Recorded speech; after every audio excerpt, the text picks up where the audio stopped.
Already কিন্তু Portugal versus ক্রোয়েশিয়ার যে ম্যাচটা ছিল সেটা শেষ হয়ে গেছে এবং আমরা সবাই রেজাল্ট দেখতে পাচ্ছি পর্তুগাল 2-1 গোলে ম্যাচটা উইন করেছে।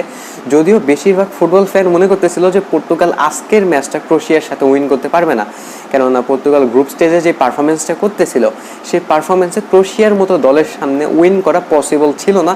এবং আমরা কিন্তু ম্যাচেও তেমনটাই দেখেছি, ক্রোয়েশিয়া কিন্তু খুবই ইজিলি ম্যাচটা হেরে যায়নি এবং পর্তুগাল খুবই ইজিলি ম্যাচটা জিততে পারে নাই। যদিও পার্সোনালি যদি আমি বলি, ক্রোয়েশিয়া পর্তুগালকে ডমিনেট করেছে। আমি যদি বলতে যাই 53 মিনিটে কিন্তু ক্রোয়েশিয়ান একটা প্লেয়ার গোল করে দেয়, ক্রোয়েশিয়া 1-0 গোলে লিডে ছিল। তারপরে 64 মিনিটে ক্রিস্টিয়ানো রোনালদো একটা পেনাল্টিতে গোল করে।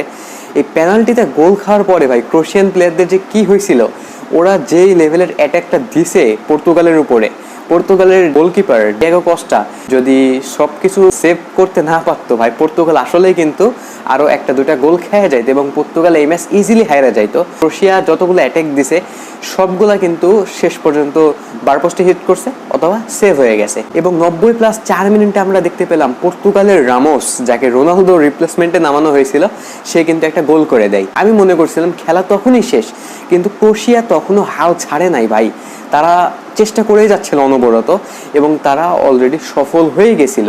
লাস্ট মোমেন্টে ক্রোয়েশিয়া যে গোলটা করেছে সেই গোলটা যদি অফসাইড না হইতো তাহলে কিন্তু আমরা আরও এক্সট্রা 30 মিনিট খেলা দেখতে পারতাম। তবে সেই গোলটা কিন্তু অফসাইড দিয়ে দেওয়া হয়েছে, যদিও এটি একটি ইললজিক্যাল অফসাইড দেওয়া হয়েছে। এবং আমি দেখতেছিলাম লুকা মদ্রিচ, একটা লেজেন্ডারি মিডফিল্ডার, সে কিন্তু এই ডিসিশনের পরে হাসতেছিল, কেননা এই গোলটা কোনোভাবেই অফসাইড না।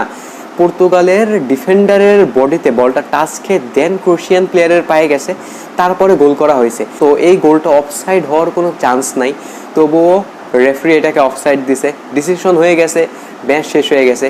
এখন আর কথা বলে কোনো লাভ নাই। পর্তুগাল তো এই ম্যাচটা উইন করে ফেললো, বাট তাদের সামনের যে ম্যাচ সেটা কিন্তু ইজি না ভাই। সামনে তারা স্পেনকে ফেস করতে চলেছে। সো স্পেনের সাথে এখন কি হবে সেটাই দেখার বিষয়। আশা করছি আজকের ভিডিওটা আপনারা এনজয় করছেন। এনজয় করলে লাইক করবেন, পাশে থাকবেন আমার। আল্লাহ হাফেজ।